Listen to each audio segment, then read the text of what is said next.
ఈ 5 secret Google my business profile హ్యాక్స్‌ని 2025లో రెస్టారెంట్స్ అన్నీ ఉపయోగించుకోండి. మీ కాంపిటీటర్స్ కూడా తెలియని హ్యాక్స్‌ని మీరు తెలుసుకోబోతున్నారు. Hack 1 attribute optimization. గూగుల్ 2025లో అల్గారిథంలో ఫుల్ అట్రిబ్యూట్స్ ఉన్న వ్యాపారాలకు ప్రాధాన్యత ఇస్తుంది. Online ordering, delivery, sustainability practices enable చేసి మీ విజిబిలిటీని ఇన్‌స్టాంట్‌గా పెంచుకోండి. Hack 2 geo tagged photos. Photos upload చేస్తున్నప్పుడు జియో ట్యాగ్‌ని యాక్టివేట్ చేయండి. గూగుల్‌కి మీరు చెప్పిన స్థలంలోనే ఉన్నట్లు నిర్ధారిస్తుంది. ఇది మీ ర్యాంకింగ్ పెంచడంలో చాలా సహాయపడుతుంది. హ్యాక్ 3 మీ వెబ్‌సైట్‌లో లోకల్ బిజినెస్ స్కీమాని ఇంటిగ్రేట్ చేయండి. ఇది మీ గూగుల్ బిజినెస్ ప్రొఫైల్‌ని డైరెక్ట్‌గా లింక్ అయ్యి గూగుల్‌కి స్ట్రాంగ్ సిగ్నల్ ఇస్తుంది.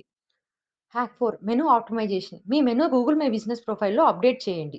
డిస్క్రిప్టివ్, కీవర్డ్ రిచ్ పేర్లను మరియు వివరాలను ఉపయోగించండి. ఇప్పుడు గూగుల్ సెర్చ్ రిజల్ట్స్‌లో మీ వివరాలను సూచిస్తుంది. Hack 5 appointment links. మీ ప్రొఫైల్‌లో రిజర్వేషన్ బటన్స్‌ను యాక్టివేట్ చేయండి. గూగుల్ 2025లో అల్గారిథంలో బుకింగ్ లింక్స్ ఉన్న రెస్టారెంట్స్‌కి ఎక్కువ ప్రాధాన్యత ఇస్తుంది. యూజర్ ఎక్స్‌పీరియన్స్ ఇంప్రూవ్ అవుతుంది. బుకింగ్స్ కూడా పెరుగుతాయి. ఈ హ్యాక్స్ వల్ల మా క్లయింట్స్‌కి 40% రిజర్వేషన్స్ పెరిగాయి. మీరు ఏ హ్యాక్ ప్రయత్నించబోతున్నారో కామెంట్‌లో చెప్పండి.